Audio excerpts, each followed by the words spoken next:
now we're just going to let you manage the lines, because if I put this whip in your hand, you'd get very confused and be super uncoordinated. So we're just going to do one thing at a time.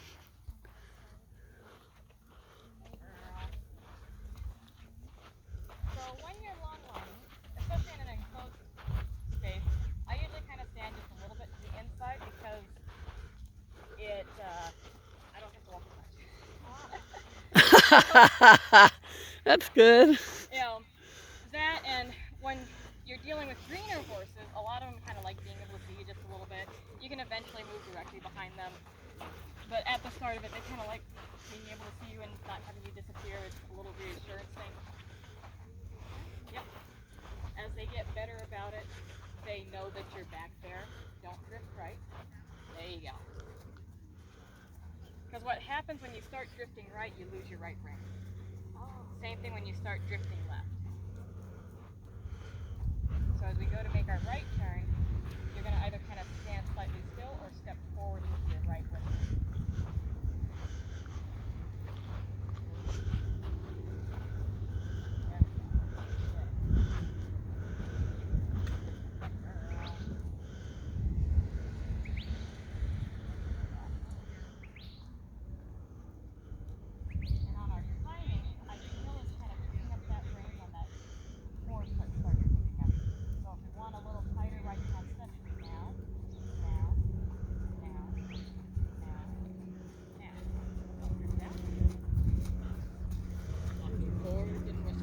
Feel the difference there?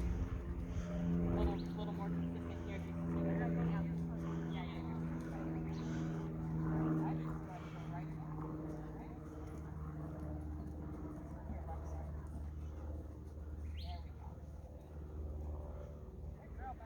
That was smooth.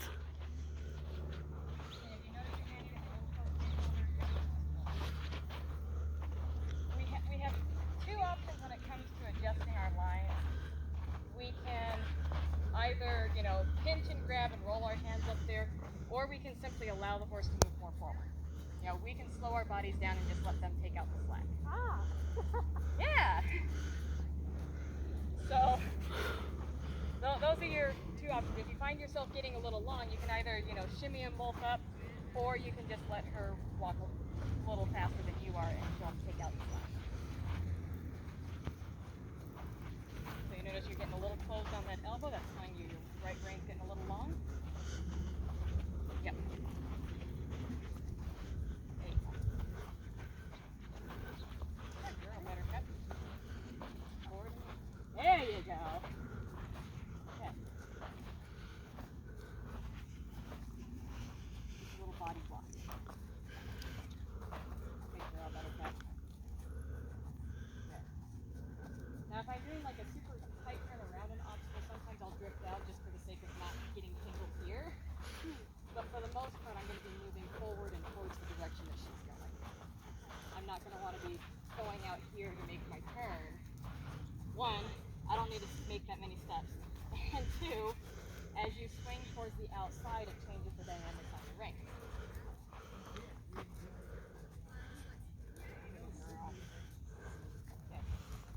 Close your fingers before you move your hand. If you got your fingers kind of laying on the rein, make that fit. And there's a couple reasons for that. One, you don't want to drop them. I've dropped them. You guys watched me drop them a couple times today, but it happens. But if you close your fist, one, it keeps them in your hand a little bit better, and two, it's a more sure connection for her.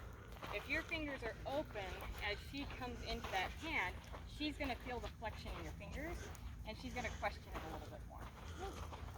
So if you've dealt with horses, if there is a mushy part on the fence, they are going to keep pushing it, right? If they think they can get a little closer, if something yields, they're going to go for it.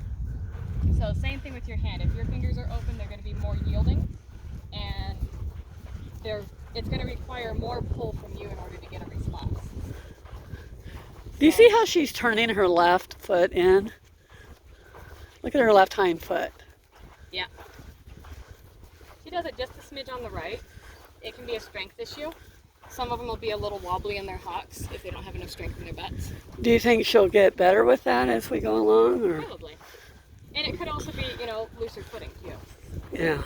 You know, she may not do it on the hard pack. As much. Yeah. I've seen some horses there. Their hocks are deviating like 6 inches, you know, side to side because they step down and they wobble because they don't have strength in their hind end. Good girl. So with a closed fist again, another thing I liken it to is like an electrical circuit. You can, if the wires are touching, like your fist is closed, you can run a lot less voltage. If your wires aren't touching, you have to use a lot more voltage in order to make a connection and get it to jump from point A to point B. So if your fingers are open, you have to pull more, use more physical strength than if your fingers are closed. I don't have much strength, so I Yeah. need as much as possible. Yep, use everything to your advantage. Good girl. Doesn't she seem happy doing this? Around a little bit better than I was just in there. Yep. So another thing on the long lining, when you're slightly to the inside, your inside rein controls her inside shoulder, your outside rein controls her outside hip. So if you step a little bit more to the inside here, come towards me a little bit more. You may need to shorten up your left hand and let the right one go a little bit. There we go. So if we play with that thought, bring her shoulder in, so that's the left rein now. Now, good. Now we're going to move her butt in. Don't drift that way. Come back over here. There we go. Now we're going to bring her butt to the inside, and you're going to come back this way. You're drifting. There we go. Walk on. You got it, babe. Now we're going to use that right rein. Now. There. See that? Leave her alone. Did you see that foot kind of step here? I think so. Yeah. So that's basically, if you're to the inside, your inside rein controls the shoulder and brings the shoulder in. Outside rein brings the hip in. So go ahead and get a little bit more to the inside again. So we got a little more oomph on there. So we're going to ask that left hip, or right hip again. Okay. So right rein, now. There we go. See that hip crossover? Good girl. Let her go. Go ahead and change directions and we'll play with that on the other side. So you're going to walk to the right, allow her to come right, let that left hand slide, maybe shorten up the right one just a little bit. Again, come to a little bit more inside track.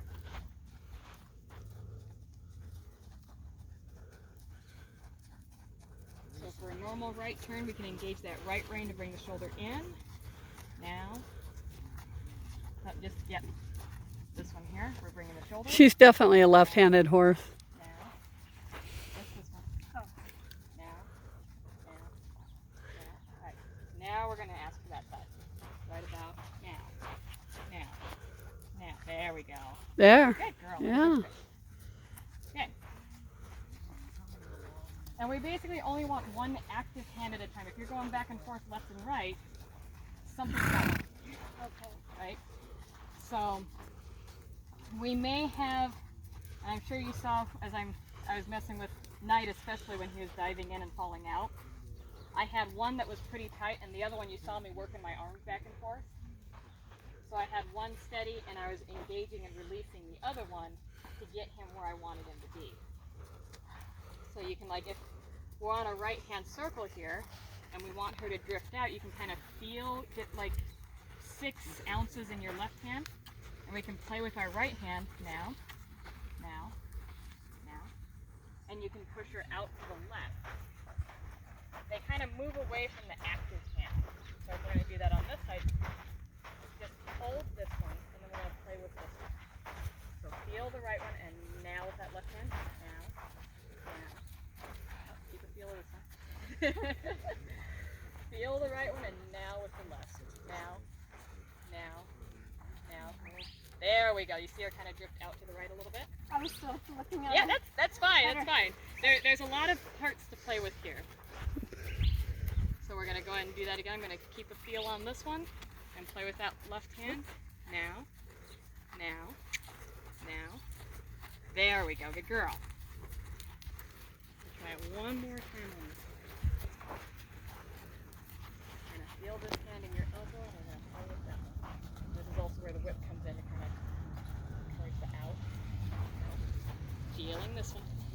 There. Almost. Out. Out. Out. There. Ish. Ish. I gotta keep this up higher. Not necessarily up higher, but you got to keep a hold of it, Yeah. right? All right, let's go ahead and do another direction change. Maybe shorten it a little bit if you need to, Theresa, to feel it. We're going to play her on the other side. Right up here.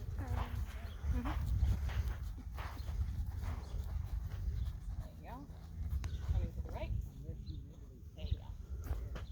You step in towards the direction you want her to. There we go. Good. Let that left rein slide a little bit. Allow her to come to the turn. Good girl. She should be fine with the Jeep. They've already passed once before. I think Galaxy bounced a little excited. Galaxy has a little tornado, dust devil. Now the pony does.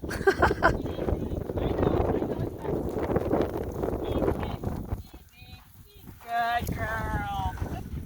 So when something scary is happening, talk to them. Oh, okay. Okay? You don't have your seat to kind of be like, this is a complex. We got to use the voice. So what it also does is, one, words can be soothing, but two, it keeps you breathing, which means you're not just going to lock down on her and make her feel claustrophobic, right? Okay. So we probably could have planned ahead a little bit more about where she was going as that was coming towards us. We didn't. It just came at us so fast. I put a little bit of stress on her so that she wouldn't bolt too hard. Yeah. Good girl. Look at that tongue. Like that. She does work the bit, but when she stops, she's quiet with it. So I don't know. Yeah, and maybe part of it's because I do so much stuff bitless. I just want them to have a quiet mouth. I mean, I'm okay with a little, roll it around and what have you, but the constant just tells me that there's not something that's not quite. Maybe she's got points. Maybe. So It hasn't been done in a while. it's been 2 years. So Oh yeah, she's due. yeah. And I've had some horses where they're like, oh, they're just noisy in the mouth, and I put something else in them, and they're like, silence. Well, what they should I finally- try next? They finally found something that was good for them. Well, I would definitely get her teeth done, let her scratch. Yeah. Because I had enough. You were really into that scratching there. I had another client that, they bought the horse, and they said, oh yeah, we just use a Cavison on him because he's, he likes to open his mouth and stuff. And I was like, that's a Band-Aid. And they had the dentist look at him, and he had a bad tooth. Oh. Hold the tooth out. Quiet mouth. Well, unless you got a little heavy with your hands, he was. I notice if she doesn't have contact, she's fine. Once she has contact, she starts playing with it. And that could be partially, and that's a long process. Reteaching her what she needs to actually do with the bit in order to make it comfortable. So that could even be going back down to working her in hand and just seeing if you can ask her to bend her nose without her opening her mouth. Yeah. That was a good girl. All right, we are about out of time, so let's go ahead and bring her back. There we go. If you want a little sharper turn, you can hold this one and do little checks on the right one. And you can let her walk forward and take up the slack. Good girl. Yeah, she's got to walk. Yeah, she's got to keep moving. But if she's slowing down, don't you keep walking, right? Because if you keep walking and she's slowing down, you're going to get more slack in it anyway. So different dynamic when Yeah. you're not on them. Now tell her to whoa. Good.